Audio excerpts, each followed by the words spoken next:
to see you, everybody.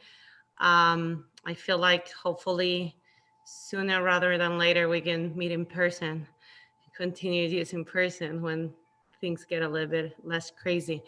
That would be Yeah. So it's the first time I recommend a book that I haven't read myself. So I was a little bit nervous. I heard from people reading it, and I was sure that the topic would be a good discussion. I just didn't know whether the book would be a good book.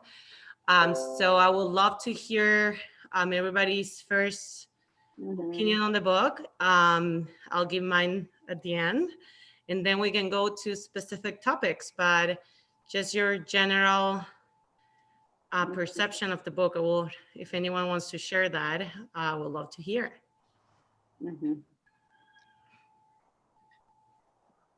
Go ahead, Charna. Okay. Yeah, please. Well, it seemed more their experiences were as white people than Jewish. There wasn't much Jewish, like anything other than I'm a Jewish person, I'm a Jewish this or that, but there was nothing said about Shabbat or how, what they did for any of the holidays while they were there. I think there was one mention of a synagogue that was in Jackson, but yeah. Well, they did discuss when she was talking about all the horrible impressions that people have of other ethnicities in the classroom. And she started spewing out all of the derogatory things said about Jewish people, and got the awareness of the class who said, well, you're none of those things. I thought that was pretty significant. I don't think that the life that they were in Mound Bayou was, what's the word? Conducive to being Jewish in a Jewish way. They just simply had to survive in the town they were in the best they could with what very little resources they had. So I don't think they ever forgot they were Jewish. But maybe it also helped them put perspective on what the Black population was going through, being persecuted. So I don't know. I like the book. Good to hear. Any other general? Eve, go ahead. Yeah, I thought it was fascinating. I mean, to me, it was, I think it was more about people that were probably very secular Jews and Tikkun Olam, and this woman followed her husband into this community at what could have been the detriment of her children, and in fact was very difficult for, I think, two of them. And here you are, a white person, not to mention a Jewish person, plunked down into Mississippi. So to me, that was very interesting. And I kind of like the way it went back and forth between the child and the mother, and then the child adult. And I mentioned to Rabbi Ari, it also reminded me very much of The Jew Store, which, if any of you have read, it was about a store in it was South Georgia, run by Jewish people, that he was basically moved down here to start a business. And again, it was very similar. You're Jewish and you're plunked down in what is like the galut beyond the galut. So I mean, to me, it was very interesting. I have to say, if I was married to that man, I would not be. Right. I agree. I would have taken my kids and split. But yeah, I thought it was a very good book. Oh my I God. think that's one of the topics that we're going to get into. Yeah, we're going to get to a Jewish topic, to that guy. I mean, yeah, but I thought it was very good and a very good choice, and very different from anything we've read. Right. And Memoir is, just by the nature of the idea, it's a different type of book and experience. So yeah, definitely. Any other comments about the book? Well, Henna House was so good. I was thinking, how can this book even compare? I had resistance even starting to read it, but I enjoyed it very much. And I agree with some of the comments that, you know, that the wife just followed her husband down. He was going with her without her, you know. She kind of fell into this situation of teaching. And I was very impressed by how strong she was. And, you know, there was some Jewish stuff, like Charna said, not a lot, but like when she was teaching about Shakespeare, you know, Shylock, I am a Jew, if you prick us, do we not bleed? I mean, there was some reference, but I do think it was more like she was a secular Jew and just wanted, like Hanukkah, to bring light into the world. Absolutely. Okay, so I'll just a little bit about my perspective on the book. I really enjoy it.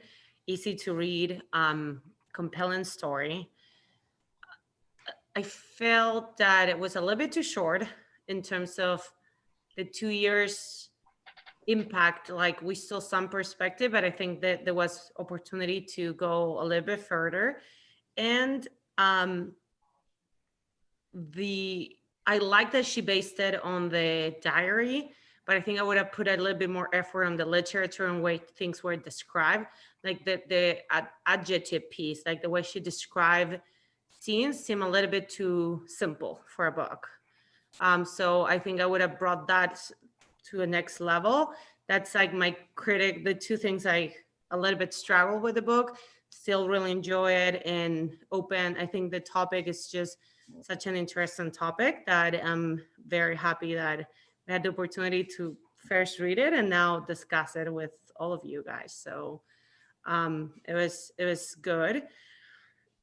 So I think the first topic, and because he was a driver force on the book, it's the dad, Leon, or the father, the husband, this male figure. There are a few scenes that I want to bring up, and then we'll for us to discuss. So the first one, I'll like right away when I think about the husband, I think of is this bathroom experience at the beginning of the book. They're driving from Memphis to Mississippi, and she really needs to pee, and she jumps to this only wide bathroom, which was perceived as almost like an act of racism by someone that only needed to use the bathroom, you know, and the negative influence that I just felt so bad for her. I thought like, oh my God, she has no relationship with this part of the world. She doesn't understand what segregation really is. And now she's being the perpetrator of something that she's so against it. And the husband is not supporting her at all. So that was one of the scenes that really like struck me as like, they are not a couple, that like, he's not supporting her. And then Rabbi Ari brought this up, but like when she was discussing at the beginning of the book, whether she was ready to leave. I mean, this wasn't a family decision at all. This was his decision. And she had the option to either follow him or probably get divorced. That was the second option. Like, it didn't seem, based on her own description of the situation, that him staying was an alternative at all. So that kind of like dissonance, that when you build a family, those type of decisions should be considered as a family, instead of like as righteous as it is what you want to do, like you belong to a bigger structure now. Those two things definitely strike me as like, maybe I would have not be with that guy either. So I don't know. What do you think about Leon and that like father figure for the kids, or husband figure? How do you see him in this story? And just one thing to add, at the end, we know they do get divorced. We don't know when, but we do hear that he remarries and has got to have 2 more kids. So that's just probably one other point there. So you're asking how we felt about his role as the father in this life? And the husband, I think, like in general, yeah, both. I think he cared about everyone, but I think he cared more about his role in his career. I don't see him as having been a warm, fuzzy kind of guy in the family. I think he basically figured the kids would get through it. They'd get along. They'd be fine. He didn't worry about them. I don't feel like he was in tune with the family dynamics. And she was the mom. Right, right. I also thought that there was a lot of fear that she had a lot of fear of him not being around, or of him, you know, if they were going to do the long distance relationship, that he would never come back home to the family. And that fear almost, and I was wondering if he knew that she had that fear, right? And did he use that, and was that just his advantage? And she even writes in the beginning how she looked at herself as not worthy of him. He's this, you know, this cool guy, or smooth, whatever forget the language, something like smooth or something. He's this smooth guy, smooth operator. And her self-perception, right? Her self-perception was that she was, you know, whatever, not as fill in the blank, whatever. And I think she felt like indebted to him or something. And it seems like that power dynamic, he didn't mind using to his advantage when the opportunity arose. Anyway. I also think he saw something in her that she didn't see in herself. You know, she was doing her needlepoint and being around home, and he encouraged her to teach. Right. I was just thinking of that, especially like he knew she would be a great teacher before she knew it. Right. He arranged the whole thing with the principal, didn't he? Yeah, that's also a great perspective to bring. This became her life passion. So, and it was all because of the husband pushing her, or even like fabricating the whole situation for her to be exposed to teaching. It's hard to understand why he did it, but yeah. I felt like that whole adventure brought them more together, as well as the family. They seem closer, you know, while as a couple, and also as a family while they live in Mumbai. Yeah, it's interesting. She mentioned at some point they were walking, I think, to church on a Sunday, and they were like holding hands, which was something they haven't done for years. So it was some sort of romanticism. It's hard. We don't get the full perspective, definitely, but it was hard for me to see whether maybe this was more of a norm in the 60s, that the husband makes a decision and the wife just needs to follow, or he was really being just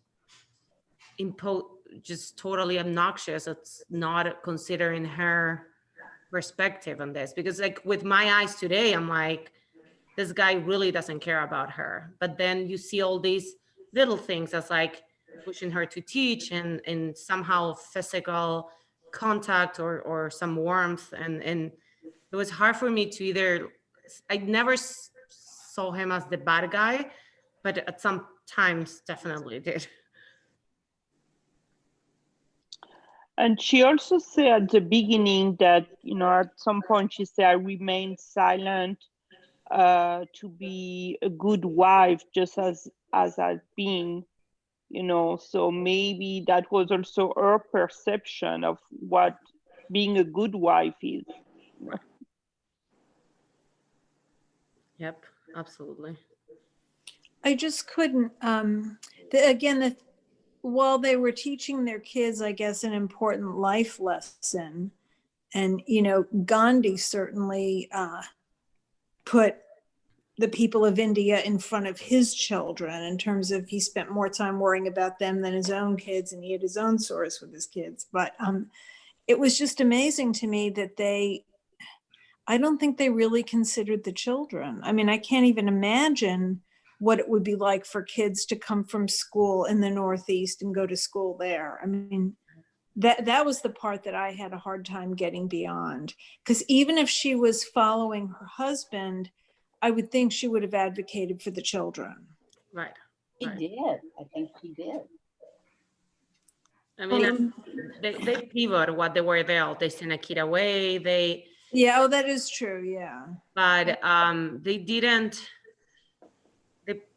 Right. The impact, also being the only white kid in a all black town that has a social impact, and That's going tough. from a school in which she was mentioning their kids lived for like extracurricular activities, and they had all these amazing opportunities that were completely taken away for them. Yeah. That also seems, it seems, we were discussing with Rabbi Ari today, it's like the people that actually go and change the world is the people that make personal sacrifices. There's no doubt about it. You make sacrifice with personal relationships, family dynamics, but the way I see it, at least from my naive perspective, is that it's a family decision. It's if it's a man, it's going to be the wife behind him, supporting him. If it's a woman, the opposite way. But like in this case, it seems like he wanted to go and change the world, and it wasn't like considering what the family would say or think. It was like, Yeah. this is my life, my mission, and you're welcome to join me. Well, Yeah, if you think back definitely. to the era of the 50s family dynamic, the women were still the stay-at-home mothers, housekeepers, whatever, and they would have the dinner sitting on the table waiting for the husband when he came home, and they didn't have a voice. They ended up. That is a good point. I thought that may be a factor. Yeah, and this was like right after. This was the early 60s. And in fact, I grew up during this period. I'm about the same age as the author, Joe. And my mom was a stay-at-home mom, and I was not raised to be college-minded, even though I wanted to go to college, but my parents didn't put a priority on it. It was a whole different ball game. My father worked, my mother didn't. We didn't have a lot of money, and that's just the way it was. Right. And where did you grow up? In Connecticut. Also, the Northern assessment similar. It's interesting because we were discussing that as a dynamic that whatever, when Ariela and I were discussing it, we were both commenting that happened a little bit before our time. So it's kind of hard. I mean, you can imagine it or you can hear about it, but that's one thing, and it's very different than actually living in that time and being a product, if you will, of a generation and of a whole, way of life. It's an interesting, but it's definitely an interesting dynamic. But I think though, the notion that people change the world, but oftentimes maybe sacrifice their own family in the process, I think that is something that repeats in history, for better, for worse. It's just something to take note about. Right. Yeah. Absolutely. I would think that the moment you decide to get married and build a family, you understand that you're giving up certain, whether they're passions or interests, or for the better common good of your family. But then I guess that's just one type of family dynamics. And then there's the people that they're driven by their life mission, which is beyond what that family or relationships with their close people are. But it was interesting. I definitely didn't like him, and I didn't know that in the times that I like him was because she, from this position that Rabbi Ari, you were saying before, of like, I'm the weak side. So she would be like, he hold my hand, he did this to me, so she felt encouraged for these small things that in reality they should be given in a healthy relationship. So it felt almost like he was this power figure. He made the decisions, and he was there for her in ways that vary sporadically, in ways that it should be normal and expected, but for her was unique and very important. So yeah, I don't know. I thought that was one of the most interesting characters in the book, definitely. So anything, if nothing else about the father, I'm just gonna change. I had one thing. Please. I've been busy flipping through my book, places that underlined. And right in the beginning on page 46, when it said when his parents threw a goodbye party for Leon, and Leon says on driving back home, the doctor says, if I had realized how my patients felt, I might not have wanted to leave.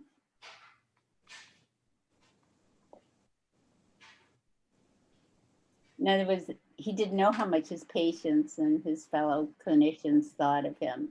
So he just found this out, and I don't know, maybe he thought he wasn't leaving much behind. There was something better to go to. Right. That's such an interesting quote, though, because I had forgotten about that one. But to me, that evokes the question, and I'll ask it as a question. Maybe it's a loaded question, but it's a question. So was it really about changing the world, or was it about being applauded? Because if he felt that in Boston, maybe he wouldn't care about changing the world somewhere else. Maybe he was looking. I don't know so much. I'm sorry.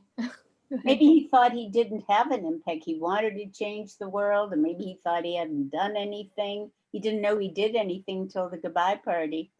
I think that he saw the iniquities of life and he wanted to make a difference, but he also didn't recognize his relevance in what happened there. I don't think he was looking for the applaud. I don't think he was looking for that. I just feel like he felt validated when he left, that he really did make a difference. I don't know. He was trying to be good to people. You know, he really did have his heart in the right place. Yeah, he was driven by a mission. I mean, there is a whole lot of discussion about, like, I mean, specifically about politicians and ego and narcissism. Those things come together many times. That doesn't take away with the impact they can have in the world, but there is definitely a part of their personalities that look for recognition and look for power. And it is a very unique position to be in a town where you know you're the only, everybody knows you and you're singled out, you're different from everybody. So that's something, and that takes, I think, really well to the next topic, which is the town people. And this is discussed through the book at a beginning, and I think through their stay. Some people just didn't want them there. They didn't think they needed white people to come and save them. They were, if Tufts University wants to give us money, give us the money, and we're gonna hire our own Black doctors, because they are Black doctors and they're proud of them. And why do we need this white family to come here? And some other people were very grateful from even before they came. So what do you think is the driver behind these groups, select groups of town people that just didn't want this kind of charity on them, you know? What do you think about that? I don't know if maybe this resonated with anyone beside me. It didn't seem to me that it was charity. They just didn't want white people upsetting things. You know, white people, you know, might bring, you know, the Ku Klux Klan to focus on that town. They just didn't want to make waves. They were uncomfortable, you know, being around white people. They thought they would get in trouble. So they didn't really know what their approach to them would be. They, you know, they had to work things out themselves. So you don't think it was, that's really interesting. It was not about getting the help. It was more about, now we need to learn to live with these people in our town. And there were many awkward situations through the book that, like, they wouldn't, like, they would invite people to their house and these people would not look at them on the eyes. Like, you can just imagine the situation. And then she learns about these rules that are either real or just social rules that, like, you don't do that. Like, police can get upset with you. And like, they weren't invited to Black people's house because it wasn't that they didn't want them there. It's just how they couldn't deal with it. So that's interesting. Oh. In the beginning of the book, chapter 1, it says there's this little picture, and at the bottom it says, out of the Jim Crow laws, for any public, they didn't want no public acceptance suggesting in favor of social equality between whites and Negroes. I mean, they didn't want whites and blacks having dinner together. The people in the town were just afraid of these laws. That's a great, I didn't see it like that, but that's definitely a great perspective. Yep. That makes sense. Well, I think, as you said, that was the social construct at the time. People were afraid, generations of fear. But also, I think when people are so separate with myths behind the separatism, it's very easy to demonize it is not your group. And I think it takes a really long time for people to feel comfortable with each other. I think there was a law against wanting people to feel comfortable. Oh, for sure. Yeah, there was a law against it. You couldn't look people in the face, whites and blacks. I mean, there were real penalties for that. I mean, there was lynching, there was, fires, bombs. I mean, there was a reality to this. I grew up in the Northeast. I grew up in New York, and my mother married a man from Columbia, South Carolina when I was in high school. Mm-hmm. And so I came down and lived with them for a while, and I was invited to a party. And I remember coming home and laughing. I was telling my mother, yeah, this party's going to be segregated and it's going to be integrated, and everybody thinks that's such a big deal. And she said, you better not go to that party. I said, what are you telling me? I'm going to that party. Of course I'm going to that party. And I mean, somebody shot at that party. There were some guys came and shot up the house. And I remember another time I was walking with a friend of mine, again in high school in Columbia, and he was a black guy who was in my class, and we were stopped by the police. Mm-hmm. And that was the first time, having grown up in the Northeast, where of course it was de facto segregation, but where I realized, man, this stuff is still, this is like the late 60s. Yeah. And I was, having grown up in Connecticut in the late 70s, I moved to Southwest Florida with my parents. And I got a job working in a Radio Shack in a town called East Fort Myers. And my boss was, I hate the expression, but he was a good old boy. And I was left in charge often. I was like the assistant manager.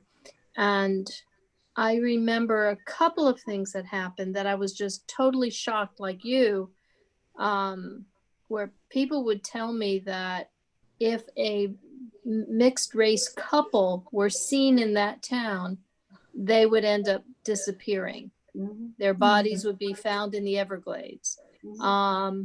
When I had a customer come in and try to get a better price than the retail price on a product, and I kept saying, no, I can't do that. I can't give it to you for less. And he said, come on, lady, I'm just trying to Jew you down. Oh, yeah. Mm-hmm. And I had someone say that to me too. I never heard that expression before. No, here I am, an innocent 19-year-old kid, and I was just flabbergasted. I didn't know how to respond. I just like froze. It was crazy. A travel group. And I heard somebody say the same thing. Oh, they were just trying to Jew you down. I mean, I've heard that. Yeah. Yeah. Right. So many. And at the time, my brother was actually married to a black woman, and I was very nervous about them coming to visit. Right. Yeah. And I think, that probably was the source of it, now that I think of, and that relates also to the books episode. It wasn't that they didn't want their kids being able to express themselves or go places the parents didn't have the opportunities to go. They just were afraid of the consequence, which could be that they would be killed. They didn't know. They live with the Ku Klux Klan in their backs, basically. Yeah. So, that's a good perspective. Rabbi Ari, you brought an example today when we were talking about this topic. just to bring some other perspective. Yeah, so I'll mention another perspective, but before I say that perspective, I just want to say, I want to express gratitude for everyone sharing their stories. I don't necessarily have those stories. I mean, I definitely don't have your stories, but I don't have even stories that match in my own experience necessarily exactly that which is being shared. And I'm just grateful and just hearing these stories. And it's just, it really opens up, just opens up more ideas and more realities. Yeah, I was mentioning, I wrote what was it, about a year and a half ago, I wrote a book on inclusion. And in my research on the book, and it's the focus on special needs inclusion. So one of the sentiments that was shared is a sense from the special needs community that some have a sense of resentment for feeling like they are being made into a mitzvah project. And I don't know if I'm articulating that correctly, but saying something along the lines of, my disability is not your mitzvah project. Just because you have a bar mitzvah or a bat mitzvah and you're looking for something to do that. So, and there's definitely more perspectives in that. And it's not a one perspective thing. And of course, anything that's done in a positive way with a good heart and good intention, and that's having a positive impact, we can never discount that, et cetera. But it did also, kind of a parallel, and this is what I think Ariela was mentioning before, although we're now seeing some other perspectives and dynamics in it as well as the conversation unfolds. But, the idea of maybe some in the community in Mississippi saying, thank you for coming down and helping, but maybe allow us to help ourselves, maybe in other ways that would be a little bit more attuned to the way we would like to do it. And again, it's very nuanced, and I'm not painting it as, like one way or another way, but just a perspective that came to mind as I was thinking about this topic. Right. When I was reading it, that was what it came to mind. Now that you brought up the more social impact of this mixed relationships, I think that's probably a more relevant topic in this case. But it may be a combination of both. I mean, the reality is that even Black pride wasn't a concept back then. When she becomes a teacher, she starts teaching them to be proud of their heritage. And she's like, Black is beautiful. And they were like, no, it's not. So they couldn't even have pride on their own, in their own culture, because they were their own heritage. From it. Yeah. Right. There was, it's not what we think of today of like, there is this pride of community, of belonging. Like they had the belonging, they had the community, but definitely they didn't have the pride. Well, they were treated inferior. And so after enough time, you start to believe you're inferior. Well, when this country was founded, there were 700,000 Black people here, and they could only be enslaved. The Bible says you can't make another person a slave. So the only way that this country could reconcile having slaves was by saying that Black people were like only 3/4 of a person. Yeah, they were. 3/4 of a person, you can enslave them. Well, that's the way white people have been looking at Blacks for all these centuries. You can do whatever you want to them. They're 3/4 of a person. And so they were afraid to be a whole person. You can get lynched. Right. It's really hard for me to try to understand how recent this part of history is. I mean, and you talk about it as like part of your childhood, but like these police people that Black people were so scared, they totally could still be police people in some cities, like this is not anxious history. This is, let me bring it really current to you. In the 1970s, there was busing in the city of Atlanta, and I rode the bus from Morningside Elementary to Parkaway School. The kids were being bused back and forth in Morningside. This is in the 70s. This is very, very recent. It's amazing. And many of the people in Morningside took their kids out of the public schools And they Mhm. opened up a private school in one of the churches on Piedmont Road. Uh-huh. That, I want you to know how recent this is. Wow. This is not back in the day. Right, which, I mean, it makes me think the racism that was portrayed in the book, it's not the racism we see today, but I'm sure certain elements do persist, and certain elements have evolved to not be the same, but still be some sort of type of racism. I would love to hear from you. I mean, my background, I didn't grow up in the US, so I've learned a lot of what the racial tension and why it's that. I've tried to educate myself, but it's always from a listener perspective, as I didn't experience it. And where I come from, there is no black, we didn't have slaves. Chile didn't import any slave ever. So there is no black people, like us from Africa. There's ethnicities from Chile within the same population. So people do look very diverse. So we grew up with some black people that arrived as immigrants.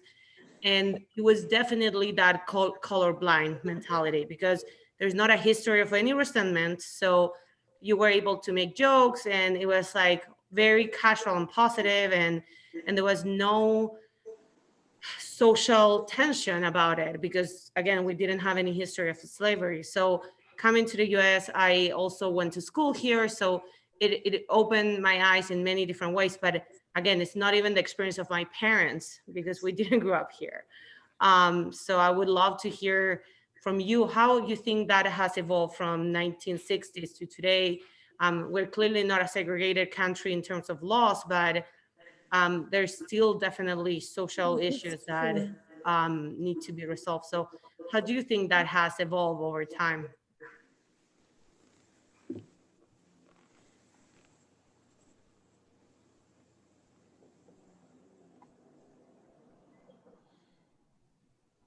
I think people hide their, look, you don't have law behind it anymore, but I think people have grown up certain ways and they hide their biases, and it's hard to break through it. I personally believe, my personal belief, just me, is that it'll become kind of resolved in a few generations as a result of a lot of intermarriage, a lot of ethnic mixing. Mm-hmm. Even now you can see it, the categories of the census have changed. But, and even if there's not officially institutional racism, kids don't have an even playing field. Right. No, absolutely. But by virtue of their birth and generational cycles of poverty. Right. I did want to share something, though. I don't know that Jews are exactly or were exactly in the category of white either. When we first moved down here, it was the very early 80s, and my husband took over a business that was largely a Black business. There'd been a white manager, and the white manager was let go, and my husband was kind of the CEO. And so the Black staff said, well, did he give you the key to the bathroom? And he said, no. What key to the bathroom? Well, apparently there was a white bathroom, but he wasn't given the key either, because as a Jew, he wasn't allowed to use that bathroom. So of course, his first act was to take the locks off the bathroom doors. But I mean, we had experiences where we would meet people, both Black and white, who wanted to know about the horns and things. Okay. Wow, amazing. And this is in the 80s. Yeah. Of course, we hid the horns underneath them. It's what to keep us for. You cover them up.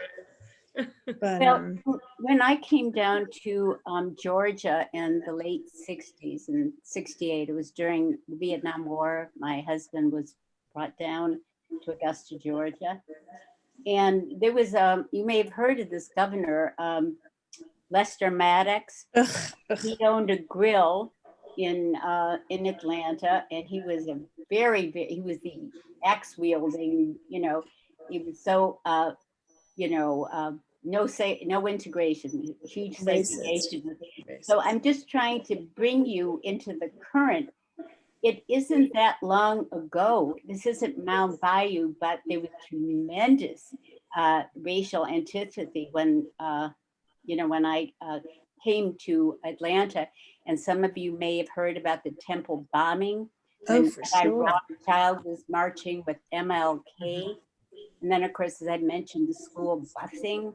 I think one of the greatest compliments, my daughter thanked her dad and myself for the busing, so that she ended up staying in the public school. She went to Grady High School, and she Oh, wow. thanked us for staying with the public school system. She was like the only white girl on the Grady, the Grady drill team. She was the only white, candidate in the homecoming queen. I mean, we lived through a lot of this, integration problems, and this was in Morningside. This Did was you in the have 70s. It's not that relationship? long ago. Were you able to have relationship with Black people from like a friendship, or that wasn't part of the time? I got my master's degree at Atlanta University. It was an all-Black school. Oh, wow. Graduate degree Wow. there. Okay, I so would say that civil rights has been a big part of my life. I'm 78, so wow. I've lived through a lot of things that some of you haven't, but I was on a civil rights march in Sylvester, Georgia, where they put down beehives as we marched. They ran a car through the march, so one of the men had a heart attack. I mean, it's not that, it's in the late 60s and 70s. We're not talking about in the 1800s or something. Yeah. This was, and I must say that once, Black people began to get on their own feet, white people helped them become conscious and involved them. But once they did not want white people in the civil rights movement. Right. They wanted to be pulled by the horns. They did not want white people in the NAACP, et cetera. And I think it was a good thing. I'm just saying that, we had our place, Jews, white people, we had our place, but they wanted their own, like the rabbi said, we weren't going to be their, mitzvah project. They got on their own, they wanted to do it. And I think you remember MLK assassination? Oh, God, yeah. Yes. Yeah. Oh, God, yes. Yeah.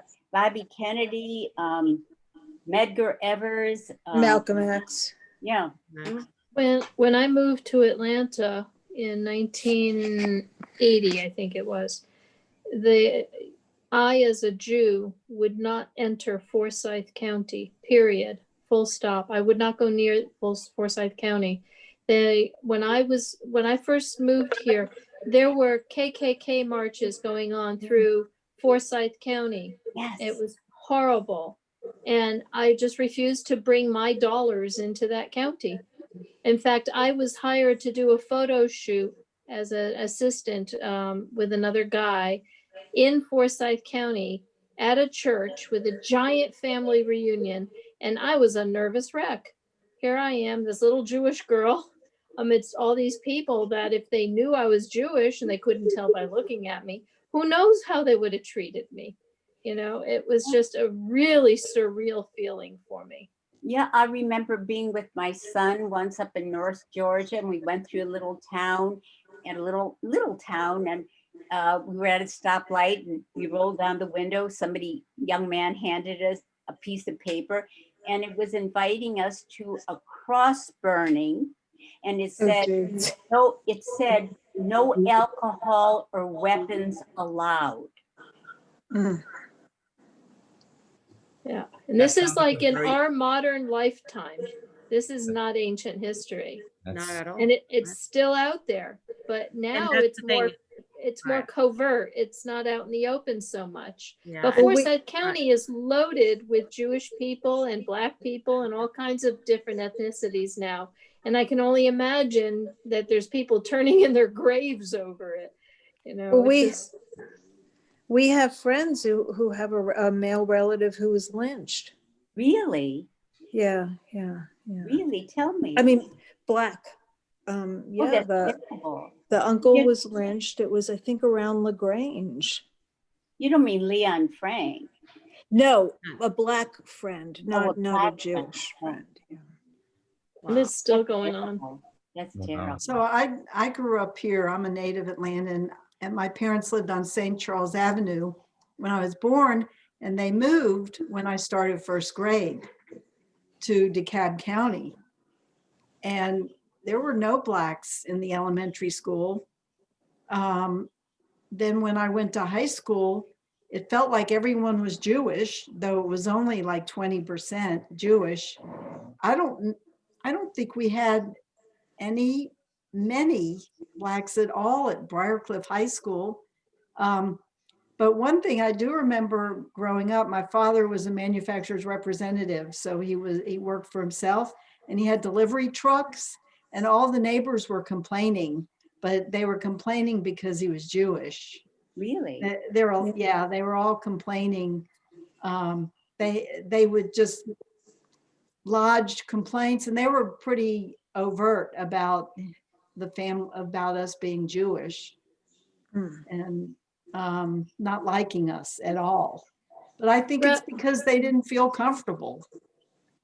Rabbi, can I ask you a quick question? What your experience being involved with the Chabad in town and being very public people as members of the Chabad community, you dress like a rabbi, you look like a rabbi, your kids are part of the whole Jewish thing with the tzitzis coming out from under their clothing. And have you and anyone in your family or the Chabad community been affected by some of what we're talking about?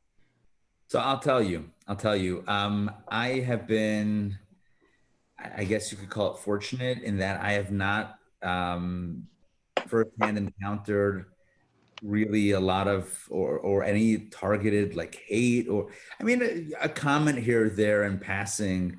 You know, we were sitting out there, Kol Nidre, Yom Kippur, and somebody came by and I think just, you know, dropped a swear word or something, you know, biking by or something, but that wasn't, you know, it was just more of like, you know, who knows what, where, when. And, but nothing, I haven't been, no one's asked me about horns. No one's really, you know, laid into me for being Jewish. I mean, thank God I haven't had that experience. I will say that there is Chabad today in Forsyth County. And I think that last Sunday, I believe they had last Sunday Hanukkah. Yeah, I believe they had a groundbreaking on a new a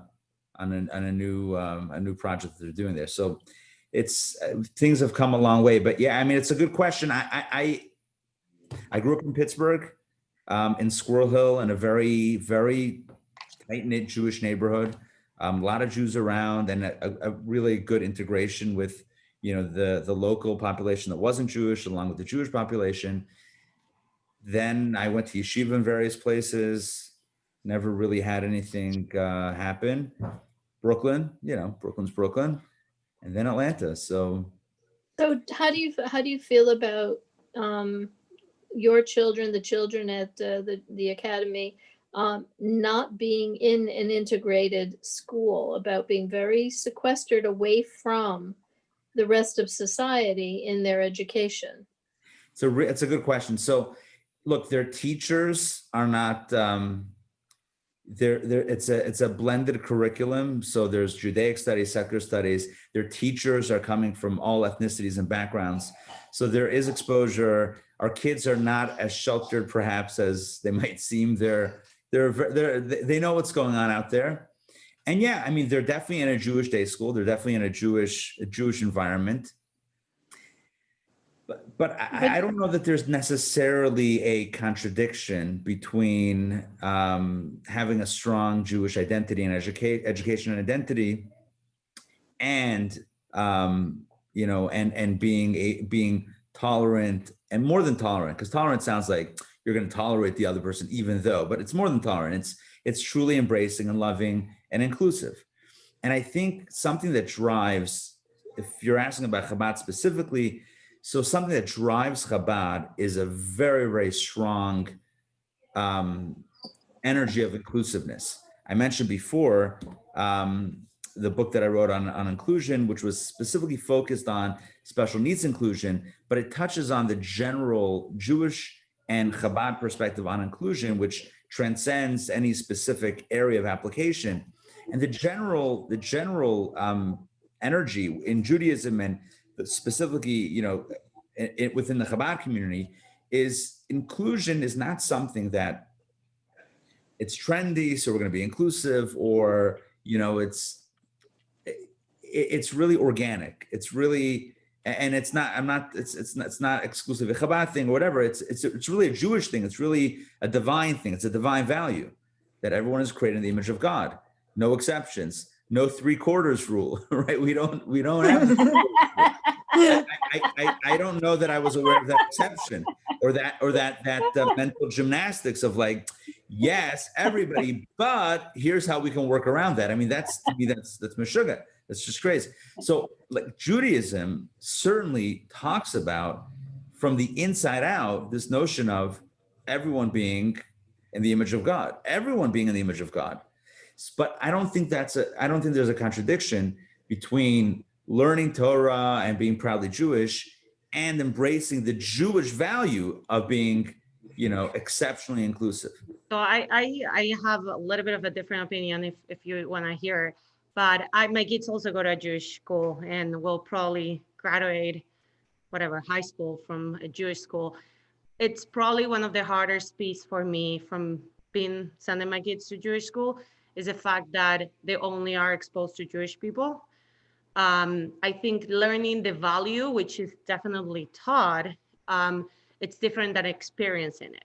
So you can teach them everybody's the same, non-Jewish people, Black people, it doesn't matter. Like, people are people, you love them, you respect them, but like if they've never been exposed at a peer level, because yeah, they're exposed to teachers, they can have Black teachers, they can have white, they can have Jews, no Jews, but there's something about at a kid needing to have someone that is a peer to build comfort and relationships. So the way I think I compensate is I try to expose them outside of school. Like, we do extracurricular activities in non-Jewish settings. My kids run there with the tzitzis, playing soccer in the park with the Black kids and non-Jewish kids. And if they want to have a play date, I will likely make it in my house because we have restrictions, but I will let them build those relationships. I think it's important. And also teaching them the values, I think it's also really important. But to me, it's definitely been one of the hardest thing because it's also the same. I grew up in the Jewish bubble, and then I went out to college, and then it sounds easier than it really is. Like, my parents always taught me that we need to respect and love everybody, but like, you've never interact with everybody. So what it really means if you're not there. So we're trying to expose them as much as we can. I mean, time is limited, resources are limited, but I think it's an important value for kids to learn to just build relationship and be comfortable with anyone. And it, to me, has definitely been one of the hard things of sending my kids to Jewish schools is I want them to be Jewish and proud and learn the material and the curriculum, but at the same time, I want them to be comfortable with everybody and learn from everybody. So, and another thing that has helped me, I think, is that we are diverse, and to really embrace that diversity within Judaism.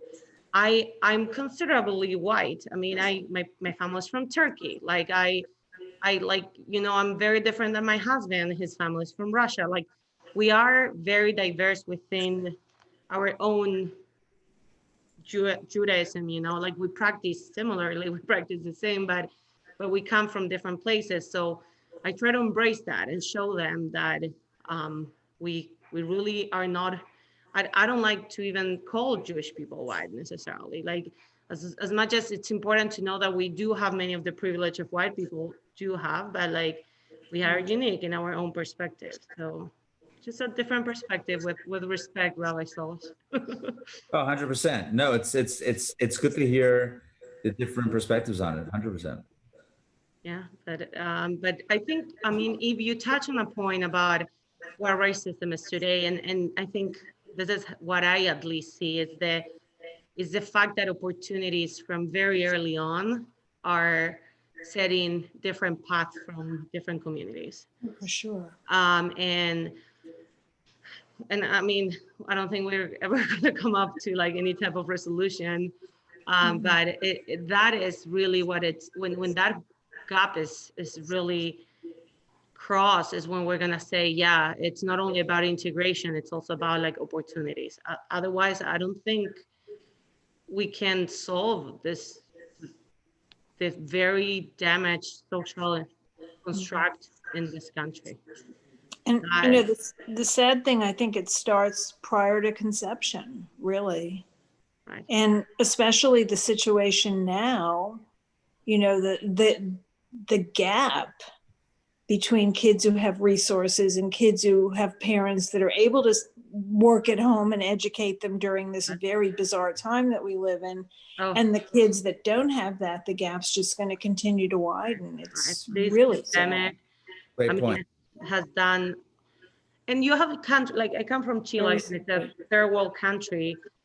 The government, like there are things like you wouldn't imagine, like online school didn't started till every single kid had a computer and Wi-Fi in their houses. Wow. No one had an online school. I mean, definitely people with resources were teaching their kids because they were accessing all these apps, whatever.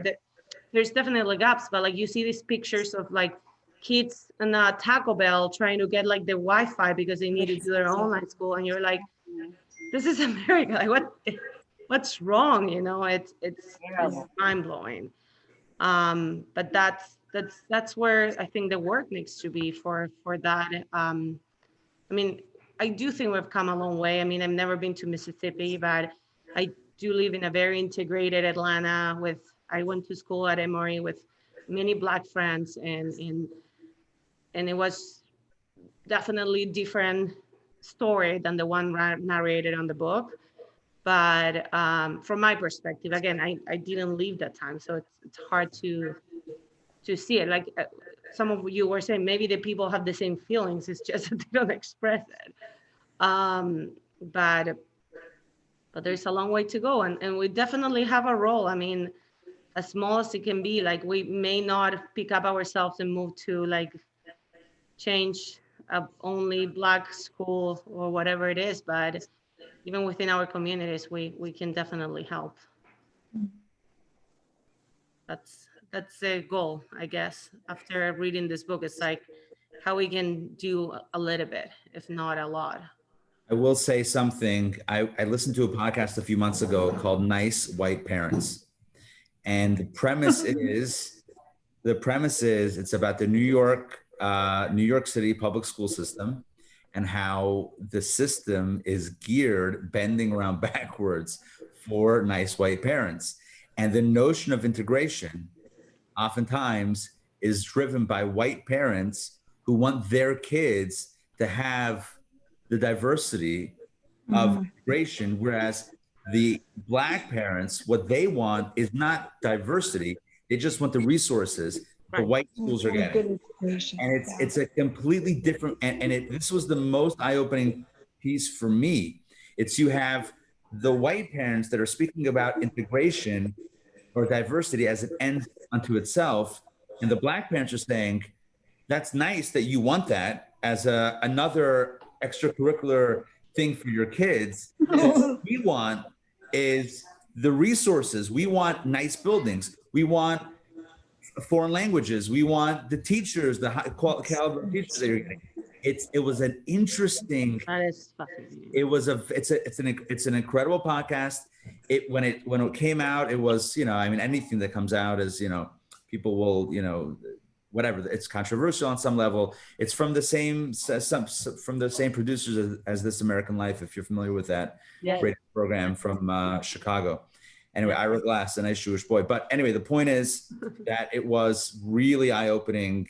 That was one of the core ideas that really came out. But anyway, just thought I'd mention it. That. Kind of come back to they don't want it to be a mitzvah project. Right. Yeah. Right. Yeah, I mean, and those are the conversations.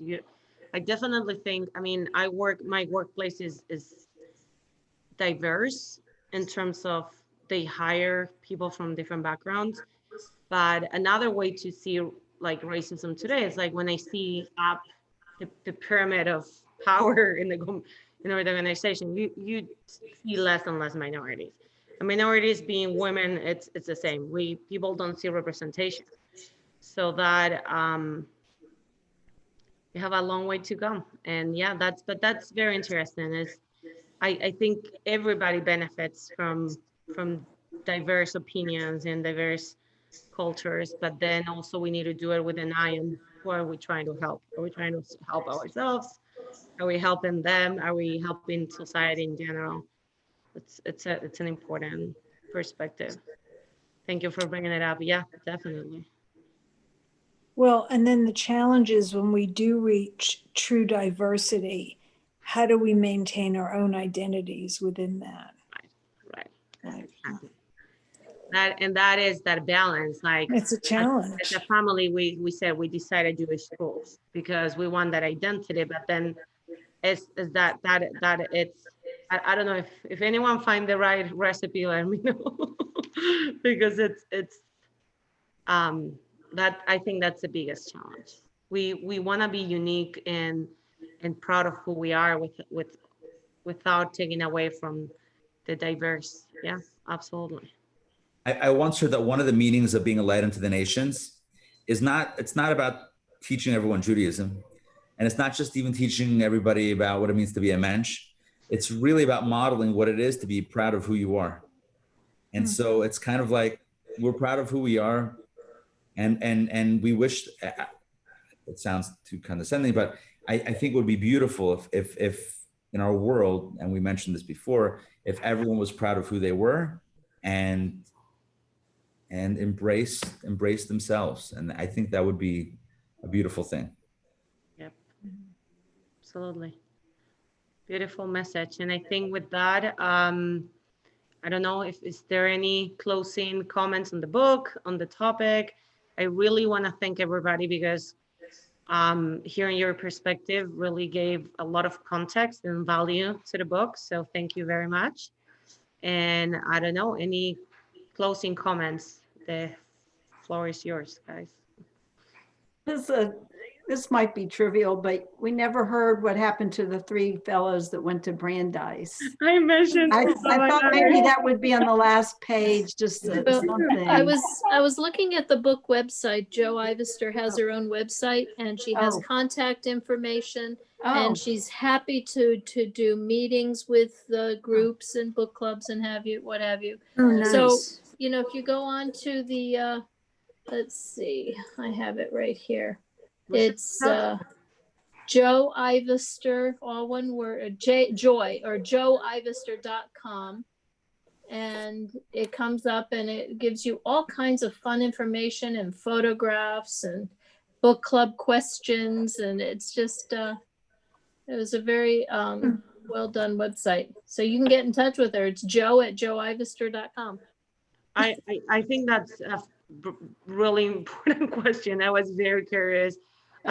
So the first thing I told Rabbi Aretz is like, what happened to these 3 boys? It's almost like an experiment, and I hate to see it that way, but like they went from like these all Black community to like these super Jewish Boston life, which that'd be a great follow-up book. I think right, like their perspective, and I also think, I mean, something we didn't even touch on, but like we it's very easy to talk about racism in the South, but at the time and even today, places like Boston have a lot of race issues as well. So I don't think they had an easy day up in Boston. So I think I'm gonna follow up with that question. If I get any update, I'm gonna let you know. But definitely finish the book, and that was the first thing I asked. What happened to 3 kids? yeah, we didn't go over the assault and then her meeting with the assaulter, I guess. Right. But Later in life. it was obvious they had different perspectives, and she left it. She Right. didn't want to argue with him. They were from the beginning of the story very forgiving or condescending. Like they were always like, her attitude towards him at the end of like, she almost ended up asking for forgiveness. I felt it. I'm like, she was too too soft with him. I don't know. These are people that pretty much try to rape her. And my perspective of her encounter at the end is like, I'm so sorry you had a hard time after I left. I'm like, really? Like, he should have had a hard time. I don't know. That it Well, was I a little think bit hard for me. Yeah, and I think she saw he wasn't in the best place, alcohol in his breath. So Right. she probably figured he didn't advance much Right. from where he didn't go very far. But I think that the title of that chapter was really good. The one that Oh. Joe, the one that paid the price, of this adventure, because I mean, it's a terrifying experience. It's normal. Horrible. Well, even before that, the way, when she was, every time she'd go in a pool or whatever, these boys would try and, it was odd to me, actually. She was a little kid at the time. Right. Oh, I know. It was. Yeah, that was definitely. By the way, just a quick aside, another book that she wrote is Once a Girl, Always a Boy, a family memoir of her daughter who became a transgender man. Oh, yes. Yeah. So Really? Listen, Wow. yeah. Interesting. It got high acclaim, the book. okay, cool. I So- figured that out. We do have announcements for next month book, right, Rabbi Ari? Yes, yeah, we have an announcement, and Yes, thanks ma'am. to Adrian and her husband Ben for recommending this. We're going with the recommendation. So what I'd like to announce is the book is called We Were the Lucky Ones.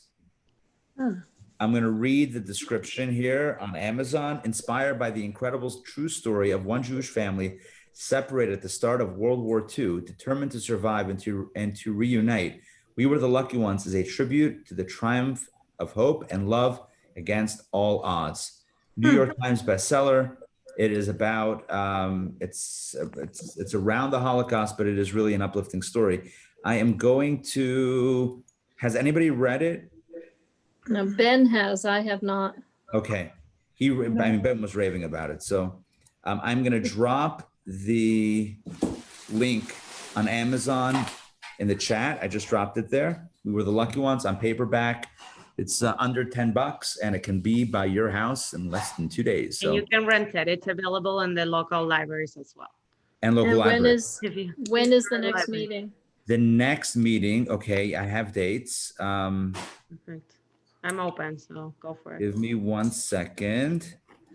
Let's see what I have here. I have January 17th as a possible date. Does that sound okay? I'm not going anywhere. My kids are actually starting winter break, so if anyone wants to take them, yeah, that sounds great. Okay, January. Yeah, so save the date, January 17th. I'll send out an email reminder as well. But it's apparently I haven't read it yet, but apparently it's a very special book. So I'm very excited about that. Awesome. Thank you so much. And Ariela, you said you heard good feedback on the book as well, right? Right. I posted, I'm part of like a book club group. I posted there, got really good feedback. Again, it's not very in depth of the Holocaust. I actually haven't read or watched a movie with like a lot of Holocaust topic for a long time. Just my personal trauma, I guess. But I think this book is uplifting and a lot to discuss. And I think a little bit of what we're going to be able to touch on is how perspective in life and how your goals that you put can affect your destiny at some point. I think it can be a very interesting topic and sensitive topic. I'm looking forward. Good. Amazing. Awesome. Thank you all. Thank you, Ariela. Thank you, Have a great night, everybody. everybody. Thank you. Good See you night, next everyone. year. Ariela. Everyone take care. Be well. Bye-bye. Bye. Thank you all.